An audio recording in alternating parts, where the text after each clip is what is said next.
that means Susan Schmitz is in the building. Susan, good morning. Good morning, my love. How are you? Oh, I'm doing well. How are you? I got your medicine for you. You got my medicine for my, seems like I got some new ailment every week. Well, let's talk about our morning routine. Oh, it's ridiculous. I wake up. Yes. I unload the dishwasher. Okay. I get a load of clothes in the wash machine. Uh-huh. This morning, I actually was able to get it into the dryer as well. Oh, before I wake up. Most of this is before you wake up. Oh, yeah. And then you start to stir. Uh-huh. And I start getting the pans out for your breakfast. Uh-huh. I cook your breakfast. And then you get a little bowl. A little bowl to put all your medicine in. It's ridiculous how much medicine I take. You're taking less than what you did. You're taking 2 pills less. I feel like my mother. 3 pills less than you were before. I feel like my mother. But now we just gained one for this antibiotic. My mother had the little Sunday, Monday, Tuesday, Wednesday, Thursday thing. And we're getting there. See, I know. And that bothers me. I take 2 pills every morning. I just didn't know I was going to live this long. That's the issue. Multivitamin. That's the issue. And a K2 and vitamin D3 combination. Yeah, that's the issue here. I didn't know I was going to live this long. Well, I'm glad you did, because you know what? That's the issue. I met you. Yeah, well. And I fell in love with you. And now we're going through this craziness. We are going through some craziness. So you had to go get my medicine this morning because it was given to me yesterday by my family medicine doctor, James Wisdo. Mm-hmm. And fortunately for me, I got the connection at Pathway Pharmacy that I just text them, and they're like, hey, if we got it, we'll get it. And like 2 hours later, you had a text message say it was ready. I feel like my insurance company is probably keeping Wisdo in business. What about CVI? I know. Maybe. At least this year. Last year it was the spine doctor. Yeah. I forgot about my back surgery. It's so irrelevant. I did not. I know. I'll tell you, that was the worst recovery. That you cannot imagine. And if you've ever had the surgery, when they get done with your spine surgery, the doctor comes in and you're in recovery. And within a couple hours, he tells you, he goes, look, you're not in much pain now. But when the anesthesia wears all the way off, you're going to experience the most excruciating pain you've ever experienced in your life.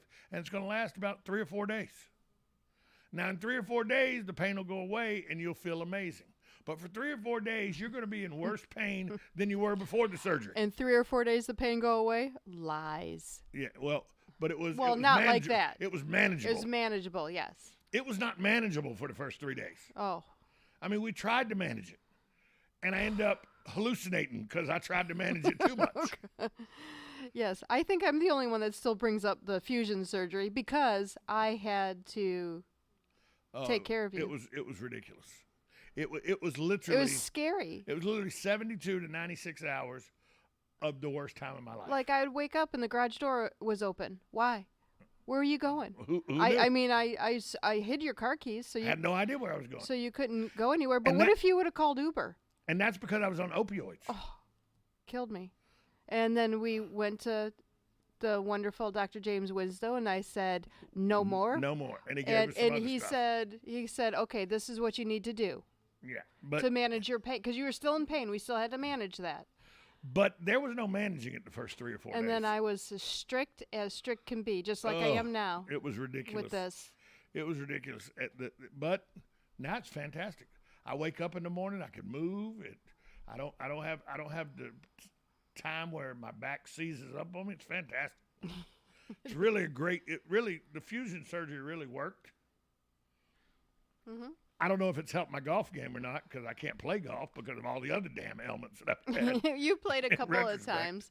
And you said you're not driving as far, but you're driving straighter. A lot straighter. So you are actually getting further, whatever that means. A lot straighter.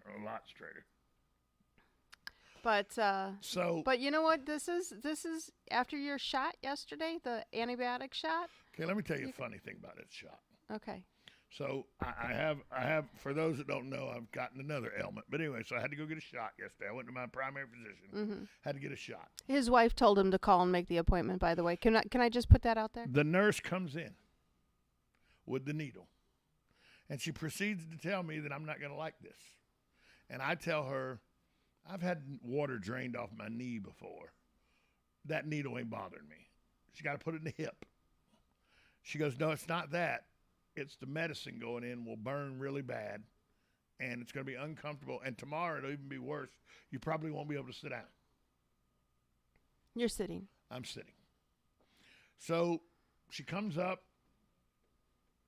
and after about 10 seconds, I go, well, when are you going to put the needle in? She goes, we're about halfway done. You're not feeling a burn? I go, I got nothing. Put all the medicine in, no burn whatsoever.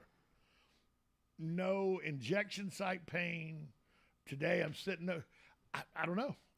Did Fantastic. she lie to me? No, let's just count this as a blessing, can we? Maybe. Let's count this as a blessing. Maybe. Because you're going to go down that path of, oh, I got a high tolerance for pain, and I have yet to see it. You stub your toe, and you're crying like a little girl. Toes hurt. I don't know what you think. Stubbing your toe is a big deal. Stubbing your toe is a big deal. You're yelling so loud the dogs scatter. They scatter because they're like, we don't know what we did, but we're getting out of the way. I just think I'm so used to needles now after the last year. That could be. That could be. I mean, except for when they're digging in your arm. Remember Nurse Nan? Oh, Nurse Ratchet. How many IVs do you think, just ballpark, how many IVs you think I've had in the last year? Oh, gosh. 12? 15? 15 probably. Probably. In my that woman digging in my hand, I about slapped her. Oh, I about slapped her. I was about to smack her. He didn't know it hurt till he looked at my face. Yeah, it was feeling uncomfortable, but it was really hurting. I look over at Susan, and Susan's making these god-awful faces because she's digging in my hand with this needle. And we told her to stop. Okay, that's enough. She got angry. She did. Stormed out of the room. She did. And you know what? The next lady came in. Boop. Put it right in. Boop. No problem. No problem. Hey, we're going to take a break. When we come back from break, I want to get you're downtown a lot. Yes. With your business and all, your networking groups and stuff, the Stiletto group and everything, you frequent downtown quite a bit. Mm-hmm. I want to ask you about this new parking deck and the problems downtown, and if you see them the same way as some other people that we talked about earlier see them. We'll do that next. You're listening to Ocala Talks on 1370 AM, 96.3 FM. This is WOCA, The Source.